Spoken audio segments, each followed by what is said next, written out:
Welcome back to One Comic Book a Day, where I'm running a bit late. Today we are covering the third story in Superman number 18, The Man with a Cane.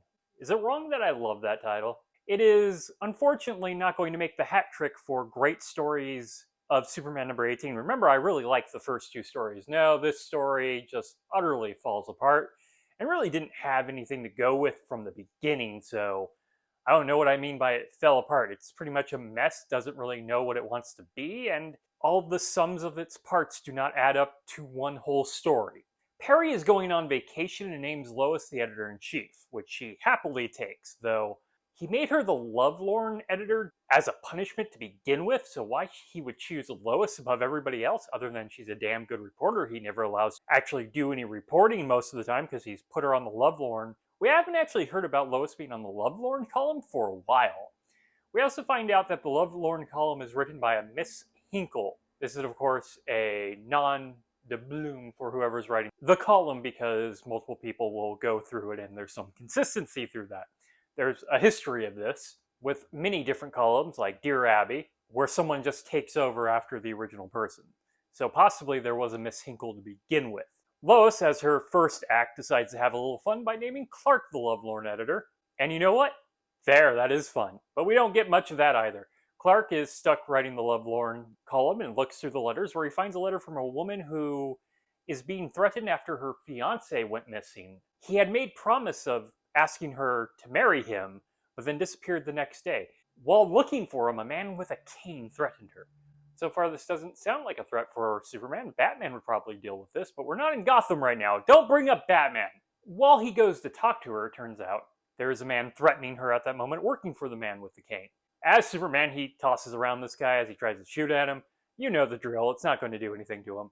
Eventually, after he gets the information he wants out of her, he then plays around with him some more until he gives up and passes out after, spinning him around on top of telephone lines. He really likes to take people up in telephone lines and play with them. Lois, while Clark is missing, finds the letter and realizes this is an actual story, so she goes to report on it. She does get the whole editor-in-chief doesn't do any reporting right. See, she would hate this job. And actually, there have been versions of her becoming editor-in-chief and hating it because she can't report.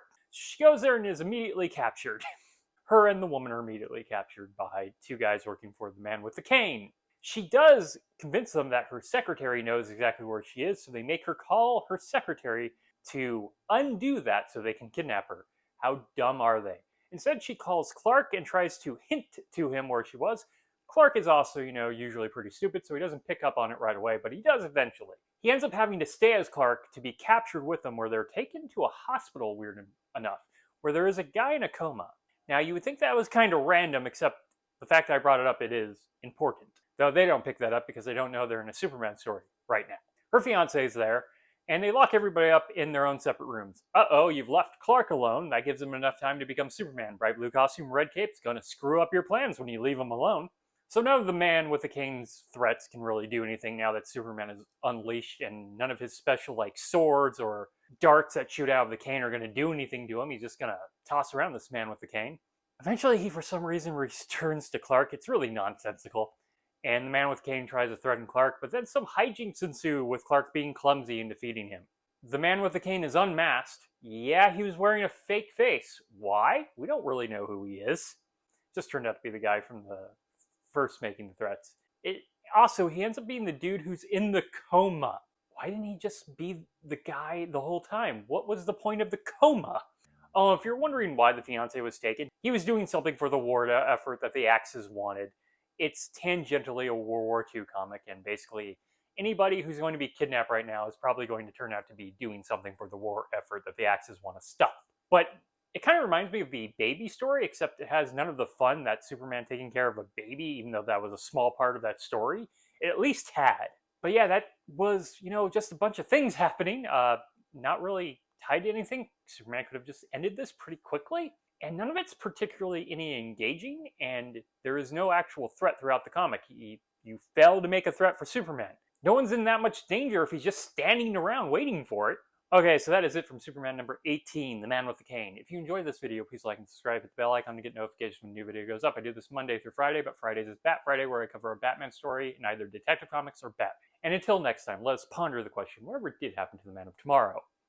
And why did he have to pretend he was in a coma? Okay, have a great day.